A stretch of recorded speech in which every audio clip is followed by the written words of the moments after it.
안녕하세요. 예수의 이름으로 문안 안 드립니다.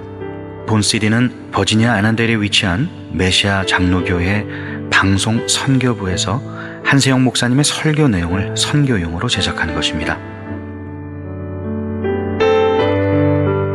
설교를 들으시고 예수 그리스도에 대해 알기를 원하시거나 예수를 믿고 신앙생활 하시기를 원하시는 분은 교회 전화 703-941-4447로 연락해 주시면 성심성의껏 도와드리겠습니다.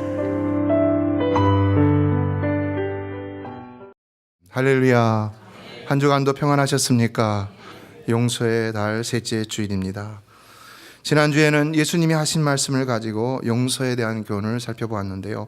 오늘은 상처와 용서에 관해 살펴보며 은혜를 나누도록 하겠습니다. 상처와 용서는 뗄래야 뗄 수 없는 사이이죠. 상처가 있기에 용서가 필요하고 이에 용서를 해야만이 그 상처가 치유될 수 있는 것을 볼 수 있습니다. 내가 남에게 잘못했다고 사과해야 되고 또 남이 나에게 사과를 해야 되지만, 그러나 내가 그 사과를 받을 때 그를 용서하지 않는다면 내 안의 상처는 그대로 남아있다는 것입니다. 남이 나에게 사과한다고 해서 내 상처가 치유되는 게 아닙니다. 내가 그 상처를 용서해야지 내 상처가 그때서야 비로소 치유가 될 수 있다는 것입니다. 그렇다면 상처란 무엇일까요? 상처는 그야말로 다쳐서 아픈 자리를 말하는 것이죠. 그것이 육체일 수도 있고 마음일 수도 있지만, 그러나 오늘 우리가 살펴보는 것은 바로 마음인 것이죠. 예, 이것이 처음에는 마음 가운데서도 감정의 부분이라는 것을 알 수가 있는데요. 그러나 그것이 시간이 지나면서 상처가 악화되면 전인격과 삶으로 확장되는 것을 볼 수가 있습니다. 그래서 이 상처란 우리의 마음의 평강과 삶의 기쁨과 의욕까지도 송두리째 빼앗아가는 트라우마가 되는 것을 볼 수가 있는데요. 질병인 것이지요. 지난주에 말씀드렸죠. 본래 이 트라우마라는 단어는 성경에서 나오는 단어라 그랬습니다. 헬라어 상처를 의미하는 단어입니다. 이에 이 상처는 단순한 상처가 아니라 깊은 상처를 말하고 있습니다. 이것은 그 사람의 마음속에 깊숙이 자리 잡고 있으면서 항상 그 사람의 생각과 행동 속에 의식적으로 혹은 무의식적으로 많은 부정적인 악영향을 끼치고 있다는 것입니다. 그러므로 이런 상처를 가진 사람들을 보면 병적인 증세를 다분히 보이게 되는 것을 볼 수 있는데요. 예를 들면 특별히 화낼 일이 아닌데도 화를 심하게 낸다든지, 혹은 뭔가를 심하게 두려워하는 모습이 이유도 없이 있다든지, 아니면 다른 사람들과 잘 어울리지 못한다든지, 혹은 이기적이거나 공격적이거나 아니면 아예 의존적이 되어버리는 것을 볼 수 있습니다. 또 매사에 심한 열등감을 느끼기도 하고 부끄러움을 느끼기도 하고 우울한 마음을 갖고 도피하려는 태도를 취하기도 합니다. 이것이 심하면 모든 것이 다 부정적이고, 그래서 기도를 할 때에도 하나님께 불평과 불만을 쏟아놓으면서, 그러면서 점점 하나님으로부터 멀어져 가는 것을 보게 되는데요. 여러분 어떻습니까? 이렇게까지 된다면 이 문제는 아주 심각한 문제인 것이죠. 그러나 시편 34편 18절은 여호와는 마음이 상한 자를 가까이 하시고 충심으로 통회하는 자를 구원하시는도다 라고 했습니다. 사랑하는 성도 여러분, 우리에게 마음에 상처가 있으면 있을수록 주님을 더 가까이 해야 할 줄로 믿습니다. 충심으로 통회하며 주님 앞에 그 상처를 치유해달라고 부르짖을 수 있어야 할 줄로 믿습니다. 우리 하나님은 상처 때문에, 그리고 더 나아가 그 상처로 인한 투정 때문에 우리를 멀리 하시는 분은 아니신 것입니다. 오히려 우리 하나님은 그것 때문에 상처 있고 더 아파하는 사람들을 더 가까이 하시는 분이시고, 이에 우리가 그 상처에도 불구하고 하나님 앞에 나아가 충심으로 통회하며 자복하며 회개하며 부르짖는다면 하나님은 우리의 기도를 반드시 들어주신다고 약속하고 있다는 것입니다. 이에 첫째, 오늘 우리는 상처를 입은 사람들이 얼마나 힘든 삶을 사는지를 생각해 볼 수 있어야 합니다. 1절을 보면은 물들이 내 영혼에까지 흘러 들어왔나이다 라는 표현을 하고 있는데요, 무슨 말입니까? 영혼에까지 흘러 들어왔다는 것입니다. 이것은 마치 시인이 물에 빠져서, 아니 그냥 단순한 물이 아니라 깊은 바다에 빠져서 온 몸에 물이 들어오는 그런 지경을 넘어서서 그 영혼까지도 물이 스며들고 있다는 것을 얘기하고 있는 것이지요. 물이 코로 들어와 입안을 채우고, 그것이 넘어가서 위를 채우고, 그것이 넘어가서 폐를 채우고, 내장을 채우고, 심장을 채우고, 모든 혈관을 채우고 나서도 이제는 그 물이 영혼까지도 수장시켜버리라고, 내 안에 감추어진 그 깊은 영혼까지도 밀려오고 있다는 것입니다. 이미 숨조차도 쉴 수 없는 상황인데 그것을 넘어서 이제는 영혼까지도 숨 쉴 수 없는 지경에까지 이르게 되는 아주 무서운 상황을 묘사하고 있는 것입니다. 여러분, 어떤 상황이겠습니까? 이 상황은 그야말로 상처를 입은 사람이 그 상처로 인해서 소리도 못하고 아무런 말도 못하고 겨우 그냥 머릿속에서 생각으로만 신음하면서 꼼짝도 못하고 숨도 못 쉬고 그 영혼이 그냥 겨우 껄떡껄떡거리면서 하나님 앞에 기도를 드리고 있는 상황이라고 할 수가 있는 것이죠. 제가 좀 심하게 표현했는지 모르지만요, 그러나 상처를 가지고 있는 사람이 심한 경우는 이럴 수도 있다는 것입니다. 그래서 가슴이 아리고 울고 싶지 않았는데도, 울 일이 아닌데도 그냥 눈물이 저절로 나오고 한숨이 나오고, 넘어서 어떤 경우에는 숨을 못 쉽니다. 그래서 껄떡껄떡껄떡. 이게 우리는 정말로 상처받은 자가 얼마나 큰 고통 가운데 처하게 되는지, 왜 우리는 결코 다른 사람에게 상처를 주는 일을 해서는 안 되는지 반드시 심각하게 생각할 수 있어야 하는 것입니다. 어느 가정의 부부가 심한 부부싸움으로 이혼을 하고 그 아내는 정신병원에 입원을 했습니다. 왜 정신병원에까지 입원을 했는가?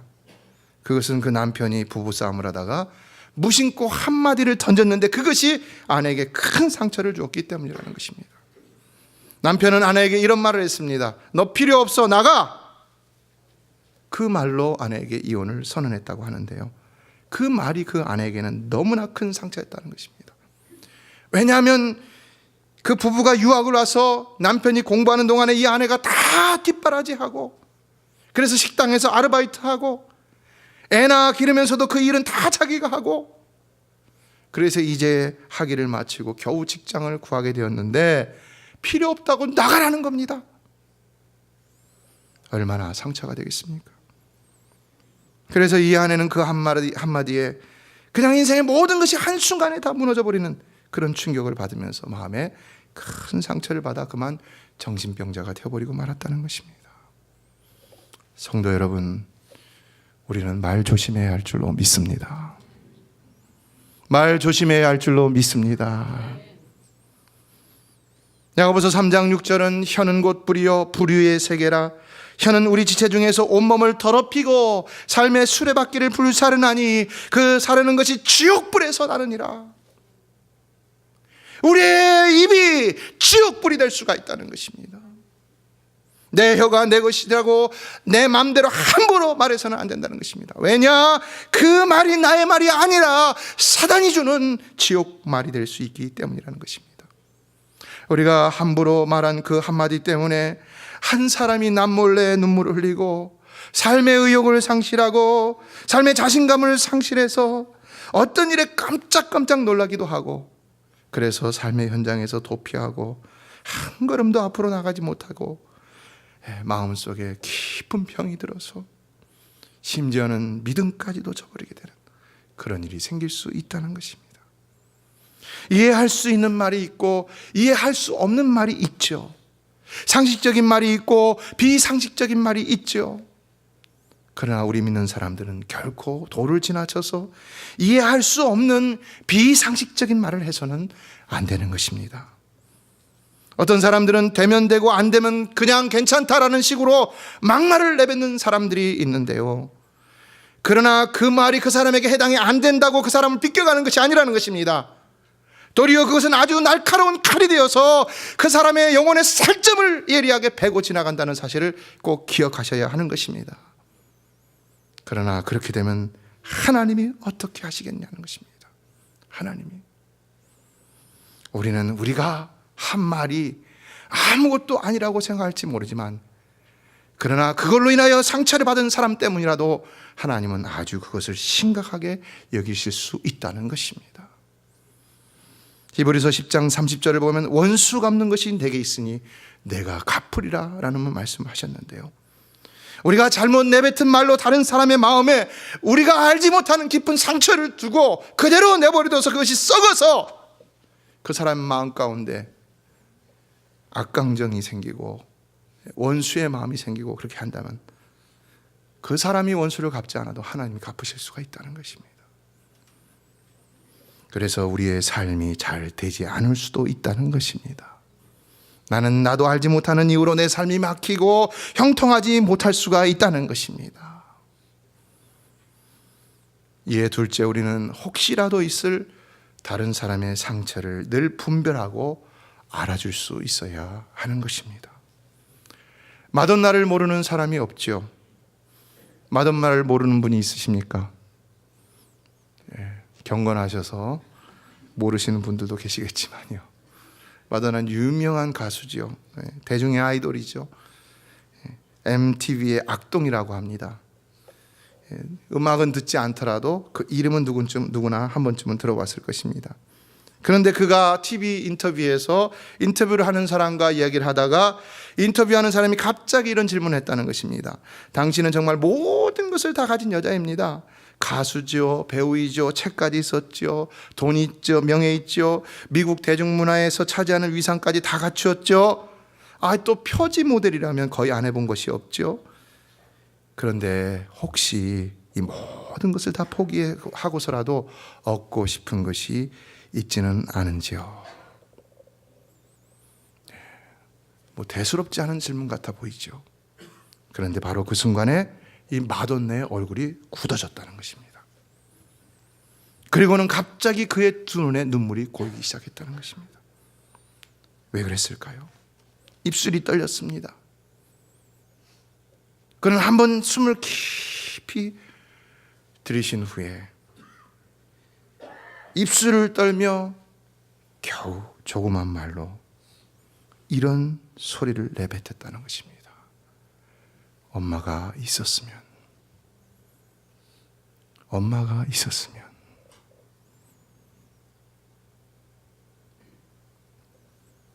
그때까지만 해도 사람들은 마돈나가 어려서 엄마를 잃은 것을 몰랐다는 것입니다. 그리고 그것이 얼마나 큰 상처가 되었는지도 몰랐다는 것이죠. 그런데 그 눈물을 통해, 그리고 그 대답을 통해서 그것이 얼마나 큰 아픔인지를 알 수 있게 되었고, 그래서 그를 보며 갑자기 측은한 마음이 생기기 시작했다는 것입니다. 어떻습니까? 상처 없는 사람이 있을까요? 상처 없는 사람이 있을까요? 우리는 나만 상처가 있는 것 같지만, 그러나 나와 같이 모든 사람들이 다 상처가 있다는 것을 알아야 한다는 것입니다. 죄악된 세상 속에 살아가는 모든 인생들은 거의가 다 크고 작은 상처들이 있습니다.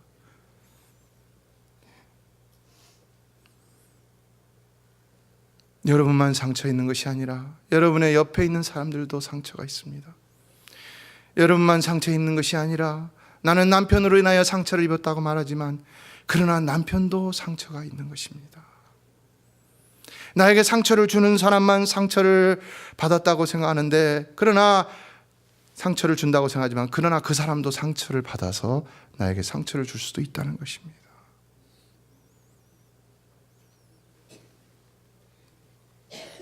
성도들도 상처가 있고 장로님들도 상처가 있습니다. 목회자들도 상처가 있고, 우리는 다 상처 입은 영혼들이라는 사실을 잊어서는 안 되는 것입니다. 우리가 그 상처를 이기려고 노력해서 그런 것이지,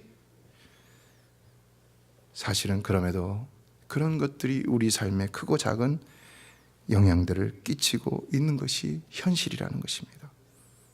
그래서 때로는 주저하는 습관이 있기도 하고, 어떤 경우는 사람을 피해서 다니기도 하고, 어떤 경우는 갑자기 큰 소리로 공격을 합니다. 너무 순진했던 사람이 갑자기 공격적이 되어버립니다. 그리고 조그만 일에도 눈물을 흘립니다. 뭐 그런 것 가지고 그러느냐? 물론 그럴 수도 있겠죠. 그러나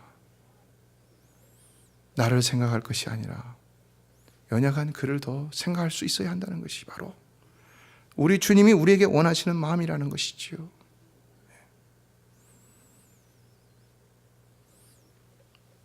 왜 예수님이 십자가를 지셨습니까? 왜 하나님께서 하나밖에 없는 아들을 이 땅에 보내셔서 십자가 위에서 피를 흘리게 하시기까지 우리의 모든 연약함을 그 한 몸에 짊어지게 하셨습니까? 왜요?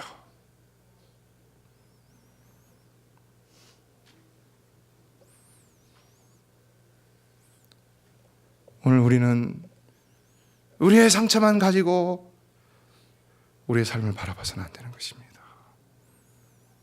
우리가 정녕 그 하나님을 믿고 그 예수 그리스도를 바라보는 자라면은 우리도 마땅히 다른 사람의 상처도 바라볼 수 있어야 하는 것입니다. 야고보서 4장 11절은 형제들아 서로 비방하지 말라. 형제를 비방하는 자나 형제를 판단하는 자는 곧 율법을 비방하고 율법을 판단하는 것이다 라고 했습니다. 무슨 말입니까? 다른 사람을 비방하는 것은 하나님 말씀에 합당치가 않다는 것이지요. 그리고 더 나아가 그 안에서 역사하시는 하나님을 판단하는 일이 된다는 것입니다. 그러므로 도리어 로마서 12장 10절은 형제를 사랑하여 서로 우애하고 존경하기를 서로 먼저 하며 라고 했습니다. 우리 주님은 우리가 나보다 남을 더 소중히 여기고 사랑할 수 있는 믿음의 참 형제 자매가 되기를 정말로 간절히 원하시고 계시다는 것입니다. 그래서 로마서 15장 1절은 믿음이 강한 우리는 마땅히 믿음이 약한 자의 약점을 담당하고 자기를 기쁘게 하지 아니할 것이다 라고 했습니다. 여러분, 누구보다도 가장 강하신 우리 주님이 결코 약하여 날마다 실수하고 범죄하는 우리의 약점을 지적하고 비판하지 않으셨다는 사실을 기억하실 수 있기를 바랍니다. 그분은 도리어 우리의 연약함을 위해 십자가를 지셨다는 것입니다. 그러므로 누구든지 그를 따르기를 원한다면 자기를 부인하고 자기 십자가를 지고 그를 좇을 것이라고 했는데, 성도 여러분, 우리도 날마다 십자가로 승리하는 삶을 살게 되기를 주의 이름으로 축원합니다. 여러분의 믿음이 그리스도와 같이 능히 약한 자의 약점을 담당할 수 있는 믿음에까지 이르게 되기를 다시 한번 주의 이름으로 축복합니다. 셋째, 그렇다면 상처를 입은 우리는 어떻게 해야 하는가? 어떻게 해야 되겠습니까?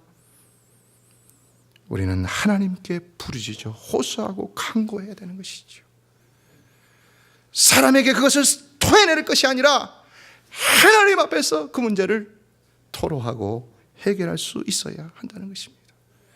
우리가 사람에게 그것을 쏟아내는 순간 우리는 또 다른 더 큰 상처를 만들어내고 말 것입니다. 그리고 다른 사람에게도 상처를 줄 뿐만 아니라 내 안에 더 큰 상처를 만들고 말 것입니다. 오늘 누군가의 반역으로 상처를 입은 늙은 왕 다윗은 5절부터 29절까지 온통 뭘 하고 있느냐? 오늘 본문 69편은요, 하나님 앞에 전부가 다 기도하고 호소하고 간구하는 내용으로 되어 있습니다. 본문이 기록된 배경에 대해서는 성경학자들이 다윗이 자신의 아들 압살롬의 반역이나 혹은 아도니아의 반역으로 깊은 탄식 가운데 하나님 앞에 호소하고 간구하는 이런 것이라고 보고 있는데요. 근데 대부분의 경우는 아도니아, 왕위를 물려주기 이전에 일어났던 아도니아의 그 자기 아들 아도니아의 반역의 때로 보고 있습니다.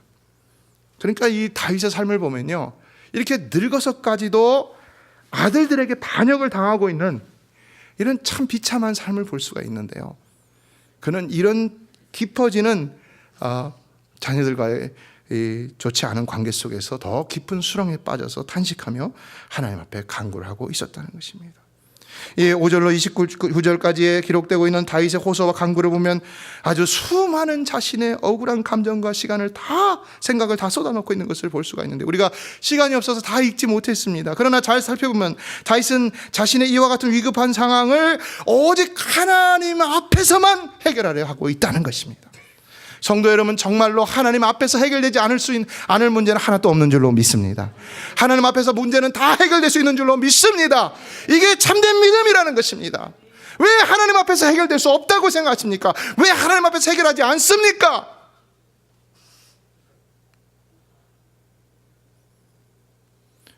내가 해결해야 해결되는 거 아니에요? 아니지 않습니까? 하나님이 해결해 주셔야 해결될 수 있는 거 아닙니까? 그는 5절로 6절에 말합니다. 같이 한번 읽어볼까요? 시작. 하나님이여, 주는 나의 우매함을 아시오니 나의 죄가 주 앞에서 숨김이 없나이다. 주 만군의 여호와여, 주를 바라보는 자들이 나로 인하여 수치를 당하게 하지 마옵소서. 이스라엘의 하나님이여, 주를 찾는 자가 나로 말미암아 욕을 당하게 하지 마옵소서. 뭘 기도하고 있습니까? 내 죄가 있다는 걸 먼저 고백하고 있잖아요. 누구를 바라보기 전에, 우리가 하나님 앞에 섰을 때는 남을 바라보기 전에 먼저 나를 바라보게 된다는 것이죠. 그는 이와 같은 기도를 통해서 정말로 하나님 앞에 매달리고 있었던 것입니다. 정말로 하나님과의 관계에서만 이 문제가 해결될 수 있다고 믿고, 그래서 하나님 앞에 간구하고 있었다는 것입니다. 우리는 반드시 기억해야 합니다. 우리의 상처를 치유하고 해결해 주실 수 있는 분은 오직 우리 하나님밖에 없는 줄로 믿습니다. 예수 그리스도밖에 없는 줄로 믿습니다. 우리 주님은 만사를 주관하시는 분이십니다. 모든 사람의 마음을 움직일 수 있는 분도 하나님이신 것입니다.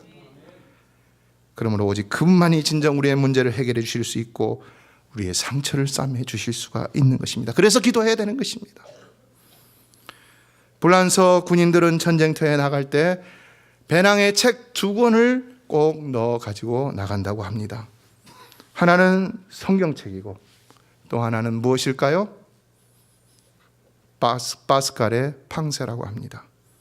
그런데 이 파스칼이 이 유명한 팡세를 쓰게 된 동기가 있는데, 한 번은 여동생이 불치병 안질에 걸려 갖고는 고생을 하고 있었는데, 그때 그가 생전 처음으로 하나님 앞에 진실된 기도를 드렸다는 것입니다.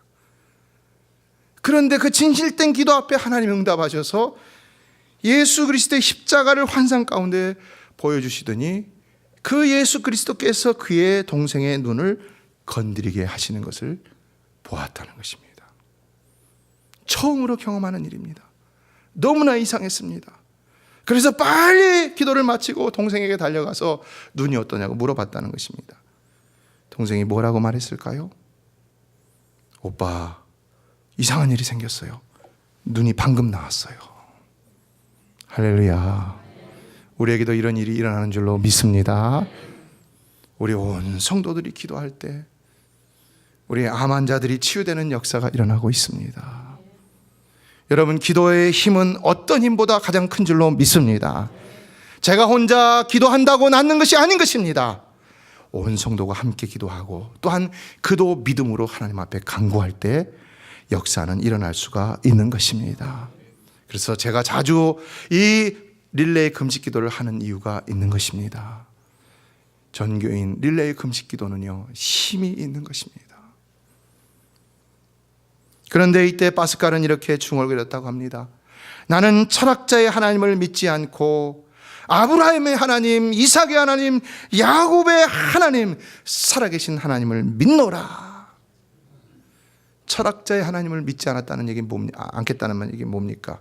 그동안은 철학자의 하나님을 믿었다는 것이지요. 그러나 이제는 그가 살아계신 하나님을 체험하고 나니까 내가 이제는 살아계신 그 하나님, 성경의 하나님, 그 언약의 하나님을 믿겠다고 고백했다는 것입니다. 성도 여러분, 여러분도 날마다 삶 속에서 살아계신 하나님을 체험하시게 되기를 주의 이름으로 축복합니다. 그래서 그가 나중에 죽은 후에 보니까 옷에서 이상한 가죽 조각이 발견됐는데 거기 보니까 다 이 말을 써놨다는 것입니다. 이것이 부적이 되어서는 안 되죠. 이 설교 듣고 또 가갖고 이렇게 써놓는 분들이 있으면 그러면 안 되죠. 그러나 중요한 건 뭡니까? 이 말씀을 믿고 내 것으로 받아들이고 이대로 살아가는 것이죠. 믿음의 삶을 사는 것입니다. 믿음의 삶을 사시길 주의 이름으로 축원합니다. 이에 다윗은 자신의 모든 상처를 다 하나님 앞에 쏟아놓으며 호소하고 있었습니다. 7절을 보면 내가 주를 위하여 비방을 받았사오니 수치가 나의 얼굴에 덮였나이다 라고 했습니다. 도대체 그가 받은 비방이 어떻게 주를 위하여 받은 비방이 된다고 할 수가 있겠는가? 그러나 그만큼 그는 삶에 당당했다는 것이죠. 그는 정말로 하나님의 나라와 하나님의 의를 위해 살았다는 것이죠. 그래서 9절로 11절에 이렇게 말합니다. 읽어볼까요? 시작. 주의 집을 위하는 열성이 나를 삼키고 주를 비방하는 비방이 내게 미쳤나이다. 내가 곡하고 금식하였더니 그것이 도리어 나의 욕이 되었으며 내가 굵은 배로 내 옷을 삼았더니 내가 그들의 말거리가 되었나이다. 사랑하는 성도들은 모든 일을 하나님 앞에서 하나님을 위해서 하시기를 바랍니다. 그러면 그 일을 하나님이 책임져 주실 줄로 믿습니다. 내가 주를 위하여 산다면 내 삶은 더 이상 내 것이 아니라 주의 것이 되는 것입니다.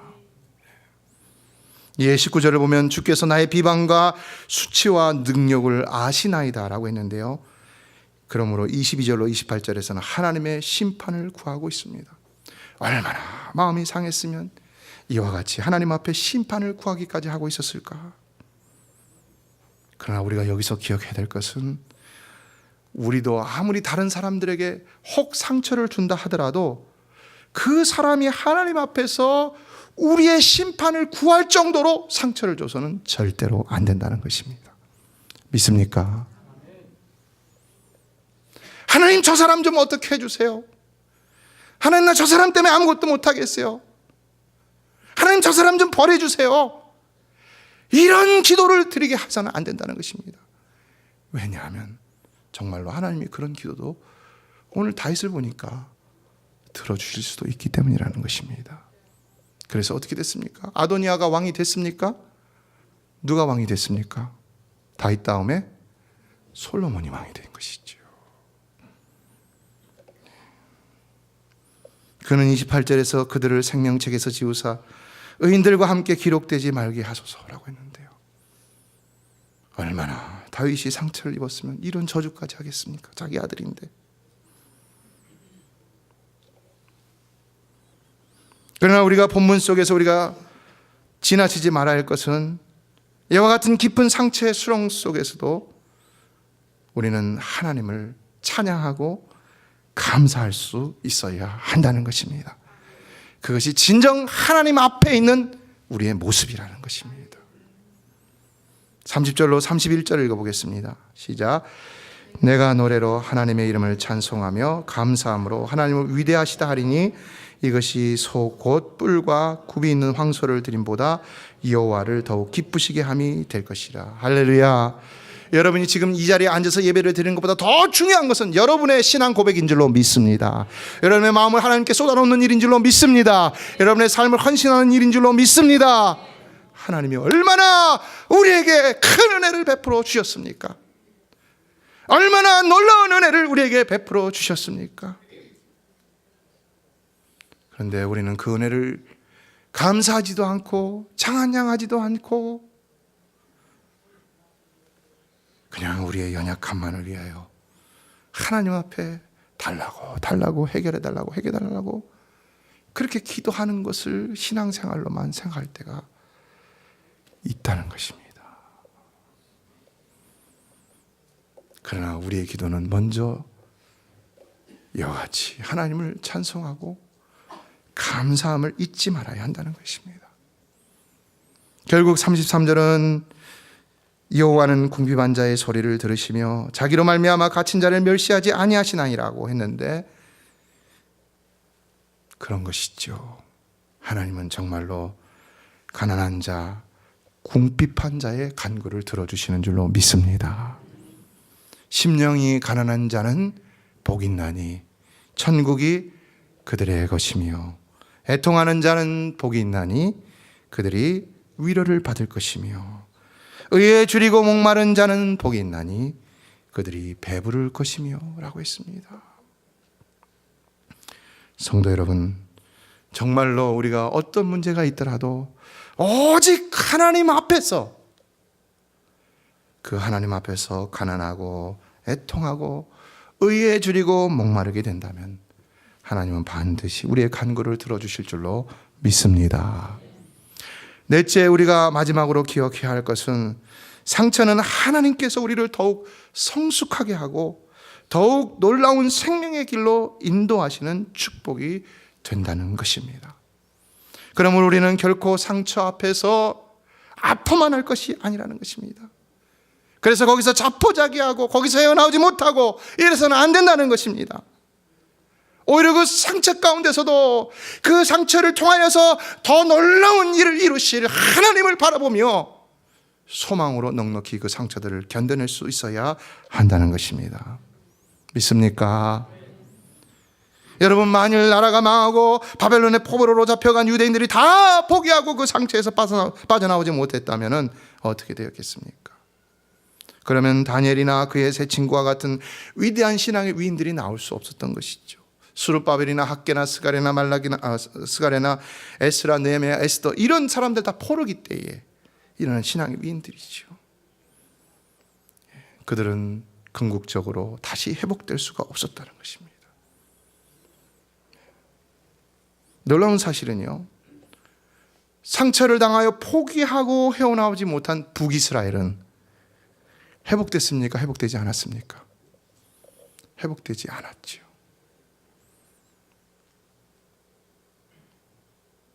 그런데 남유다는 어떻습니까? 남유다는 다시 회복되었습니다. 상처를 당해도 여호와 하나님을 믿는 신앙을 포기하지 않았습니다. 그러므로 그들은 다시 회복되었고 급기야 예수 그리스도를 통한 놀라운 구원의 언약의 역사를 계승해 나갈 수가 있었다는 것입니다. 성도 여러분, 예배 때마다 여러분의 상처가 치유되고 회복되는 역사가 일어나게 되기를 주의 이름으로 축원합니다. 그래야 여러분을 통한 하나님의 뜻이, 하나님의 계획된 뜻이 이루어질 수 있는 줄로 믿습니다. 상처가 있다고 포기하지 마시기 바랍니다. 봉사를 포기하고 섬김을 포기하고 믿음을 포기하고 교제를 포기하고 헌신을 포기하고 사명 감당을 포기하고 그러면 누구보다도 내가 아주 망하여 일어날 수 없을 수도 있다는 것입니다. 그렇죠? 말씀을 맺습니다. 기독교 해방령을 내린 로마의 콘스탄틴 대제가 주 325년 니케아 종교회의를 엽니다. 그런데 그때 모였던 목회자의 수가 얼마였느냐? 얼마였을 것 같습니까? 겨우 300명 정도 되었다고 합니다. 그런데 보니까 대부분 상처가 있었다는 것입니다. 오른쪽 눈이 뽑힌 사람, 양손이 잘려버린 사람, 두 다리가 잘려버린 사람, 이런 상처 저런 상처, 여러 상처들의 모습이 있었다는 것입니다. 당연한 것이죠. 계속되는 로마의 십태밖에에도 불구하고 생명을 내어놓고 복음을 전했기 때문에 이런 상처는 당연히 있을 수 있는 것이죠. 그런데 그때 성찬식을 집례하던 감독이 이렇게 말했다는 것입니다. 여러분, 우리는 주님을 위해 박해를 받다가 몸이 이렇게 되었습니다. 그러므로 이것은 고난의 흔적이 아니라 주님을 사랑했던 사랑의 흔적이요, 주 앞에서 칭찬받을 만한 가장 영광스러운 흔적입니다. 우리가 이렇게 주님을 사랑했기에 승리를 얻지 않았습니까? 얼마나 감개무량했을까요? 주를 위해 살아가시기를 주의 이름으로 축원합니다. 그러면 여러분이 당하는 어떤 상처라 할지라도 그것은 주를 사랑하는 흔적이요, 영광스러운 흔적이 될 줄로 믿습니다. 그래서 베드로전서 2장 19절로 20절 보면 이렇게 말했습니다. 다 같이 한번 읽어보겠습니다. 마지막으로 시작. 부당하게 고난을 받아도 하나님을 생각함으로 슬픔을 참으며 일은 아름다우나 죄가 있어 매를 맞고 참으면 무슨 칭찬이 있으리요. 그러나 선을 행함으로 고난을 받고 참으면 이는 하나님 앞에 아름다우니라. 할렐루야. 하나님을 생각함으로 참고 능히 견뎌낼 수 있는 여러분 되시기를 주의 이름으로 축원합니다. 메시아 장로교회는 아난데일 236 리틀 리버 턴파이크 선상에 있으며 디자인 안경과 알라딘 서점 옆에 있습니다. 주소는 4313번 마크햄 스트리트, 애난데일, 버지니아 22003입니다. 성경은 주 예수를 믿어라. 그리하면 너와 내 집이 구원을 얻으리라 하셨습니다. 이 CD를 들으시는 분께서 예수를 믿지 않으셨다면 꼭 예수를 믿고 죄악된 세상에서 구원을 받을 수 있도록 기도하겠습니다.